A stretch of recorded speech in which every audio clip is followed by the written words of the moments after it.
আমি ডালিম কুমার রয় কোয়েলি উইথ নোমানের পক্ষ থেকে আপনাদেরকে স্বাগতম।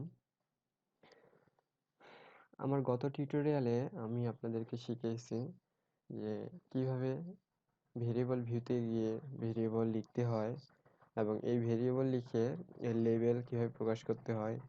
যদি সেটা ক্যাটেগরিক্যাল ভেরিয়েবল হয় তাহলে কিভাবে তার ভ্যালুস লিখতে লাগে এবং তার মেজারমেন্ট দিতে হয়। এটা গেল আমাদের ভেরিয়েবল ভিউতে গিয়ে ভেরিয়েবল লেখার কাজ। তারপর আমি আরও দেখিয়েছি ডাটা ভিউতে গিয়ে কিভাবে ডাটা এন্ট্রি করতে হয়। সাধারণত ডাটা এন্ট্রি করা খুব সহজ পদ্ধতি। আচ্ছা, আজকে আমি আপনাদেরকে কিছু নতুন জিনিস শেখাবো। সেটা হচ্ছে আপনাদের এই যে কলাম ওয়াইজ যেগুলো থাকে, কলাম ওয়াইজ থাকে সাধারণত ভেরিয়েবল। কলাম ওয়াইজ থাকে আমাদের ভেরিয়েবল, আর রো ওয়াইজ যেগুলো থাকে অর্থাৎ নাম্বার, এগুলোকে আমরা বলবো হচ্ছে ক্যাশ।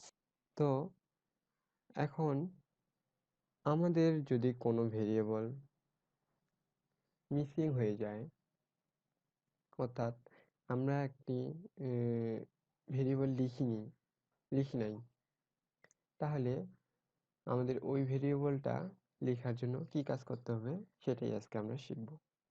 আচ্ছা, এখন মনে করেন যে আপনার এমন একটা ভেরিয়েবল আছে যেটা আপনি লিখেন নাই এবং এই ভেরিয়েবলটা হচ্ছে আপনার এইচ অফ চাইল্ড এর সামনে।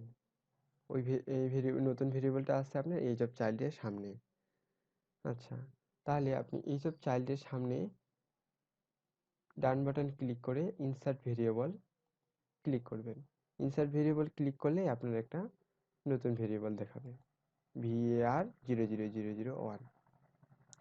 এখন আপনার এটা যে ভেরিয়েবল, ওই ভেরিয়েবলের এখানে আপনি এখন ডাটাগুলো এন্ট্রি করবেন খুব সুন্দরভাবে। এটাতে আপনি ডাটা ভিউয়ে কাজ করতেছেন। আপনি ভেরিয়েবল ভিউতে যান, দেখেন এইচ অফ চাইল্ডের উপরে অটোমেটিক্যালি ওই ভেরিয়েবলটা চলে আসছে। এখন অবশ্যই আপনাকে ভেরিয়েবল নেম দিতে হবে। ভেরিয়েবল নেম যে কোনো একটা ভেরিয়েবল নেম দেন। যেমন মনে করেন nutritions of child, nutrition of child. তাহলে এটা আমরা লিখি লেভেলস নিউট্রিশনস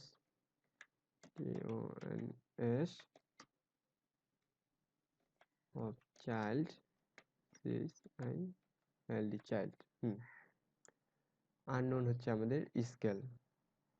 আচ্ছা, এটা গেল আমাদের একটা নতুন ভেরিয়েবল যেটা আমরা আগে লিখিনি, কিন্তু এখন আমাদের আবার লিখতে হচ্ছে।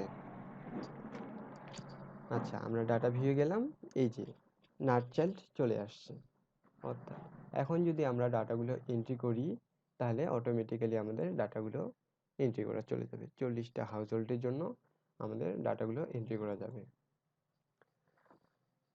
এটা গেল আমাদের ভেরিয়েবল মিসিং। অর্থাৎ আমরা যদি কোনো কারণে ভেরিয়েবল লিখতে ভুল করি বা মনে না থাকে, তখন আমরা এটা ভেরিয়েবল লিখতে পারি। এটা লিখলাম আমরা এজ অফ চাইল্ডের এখানে। আপনারা এটা যে কোনো জায়গায় লিখতে পারেন, অর্থাৎ যে কোনো ভেরিয়েবলের সামনে এটা লিখতে পারেন। যে কোনো ভেরিয়েবলের সামনে লিখতে গেলে অবশ্যই আপনাকে মনে করেন যে এজ অফ হাউসওয়াইফের সামনে একটা নতুন ভেরিয়েবল লিখবেন, তাহলে মাউসের ডান বাটন ক্লিক করে ইনসার্ট ভেরিয়েবল লিখতে হবে। ইনসার্ট ভেরিয়েবল লিখলেই আপনার ভেরিয়েবলটা চলে আসবে। এখন এই ভেরিয়েবলটা আবার ভেরিয়েবল ভিউয়ে গিয়ে এই যে এইচ অফ হাউসওয়াইফের সামনে চলে আসছে, এটার নাম দিবেন নতুনভাবে এবং লেবেল দেবেন ডেসিমেল। এখন আপনি যে ভেরিয়েবল লিখছেন সেই অনুসারে আপনি এটা 0 করে দিবেন না 2 করে দিবেন, এটা আপনার উপর নির্ভর করবে। আচ্ছা, আমরা এটা নতুনভাবে মিসিং ভেরিয়েবল কেমন করে লিখে সেটা শিখলাম।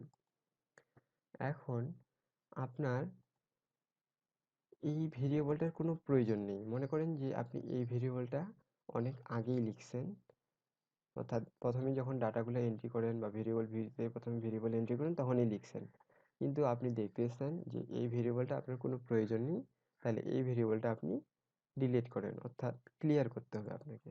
ক্লিয়ার হয়ে গেল।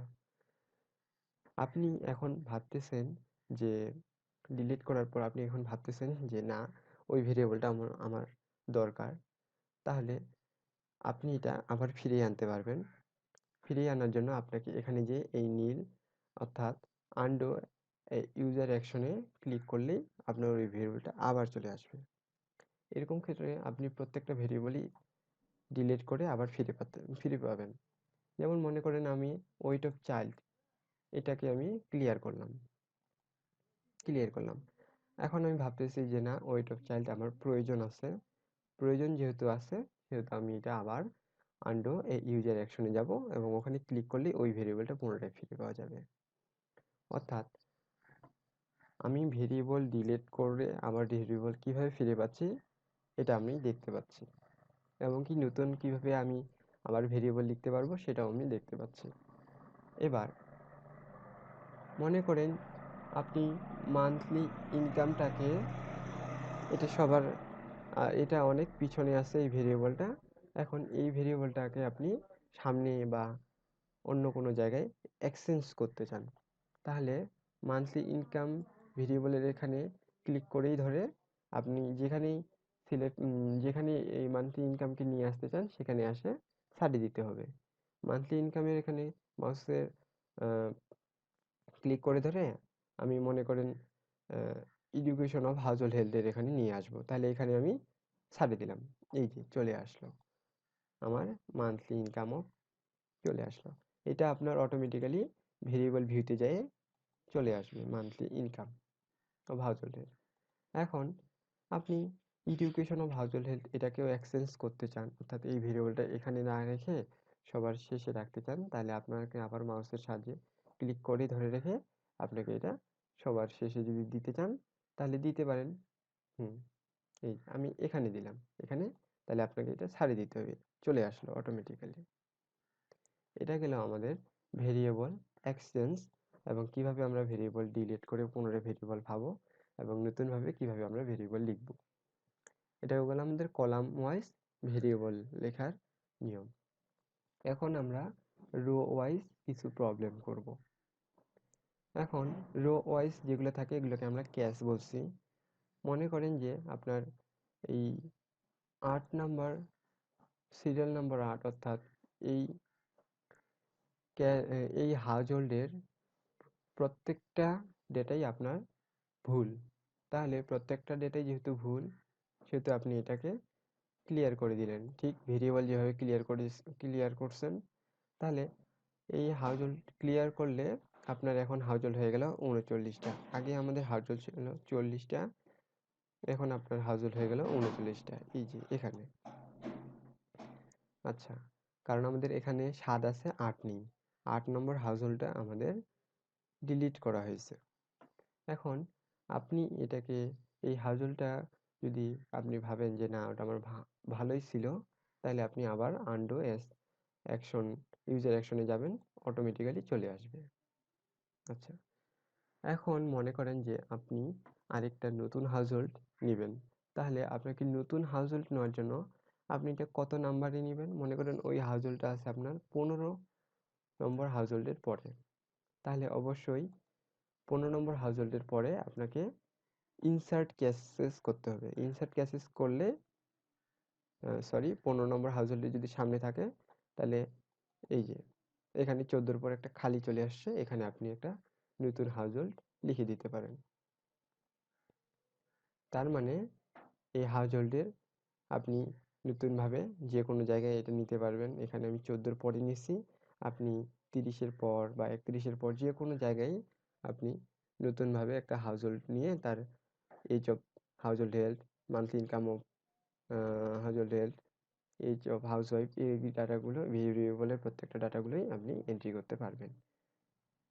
এটা গেল আপনার হচ্ছে রো এর cash wise house hold delete করে আবার পুনরায় ফিরে পাওয়া, এবং নতুন করে যদি আপনি আরও অন্য অন্য হাউস হোল্ড ঢুকাইতে চান মাঝখানে, অর্থাৎ হাউস হোল্ডগুলোর মাঝখানে, তাহলে আপনি ঢুকাইতে পারবেন। আচ্ছা, এখন যেহেতু আমাদের এই হাউস হোল্ডের কোনো প্রয়োজন হয় না, তাহলে আমরা এটা ডিলিট করে দিই অথবা ক্লিয়ার করলাম। আবার এই ভেরিয়েবলটারও যেহেতু কোনো প্রয়োজন নেই, এটাও আমরা ক্লিয়ার করে দিলাম। নাট অফ চাইল্ড, যেহেতু এটারও কোনো প্রয়োজন নেই, এটাও আমরা ক্লিয়ার করে দিলাম। এই গেল আজকে আমাদের কিভাবে ভেরিয়েবল ভেরিয়েবল ডাটা ভিউতে যে ভেরিয়েবলগুলো আছে এভাবে এগুলো কেমন করে আমরা এক জায়গা থেকে আরেক জায়গায় নিয়ে যাব, কিভাবে আমরা ডিলেট ভেরিয়েবল পুনরায় ফিরে পাবো, এবং কি নতুনভাবে ভেরিয়েবলের মাঝখানে কিভাবে আমরা নতুন আরো কিছু ভেরিয়েবল তৈরি করতে পারবো, এবং কি রো ওয়াইজও ঠিক একই রকম। আচ্ছা, ধন্যবাদ। আজকে আমার টিউটোরিয়াল এ পর্যন্তই। আমার নেক্সট টিউটোরিয়াল দেখার জন্য আপনাদেরকে অগ্রিম শুভেচ্ছা।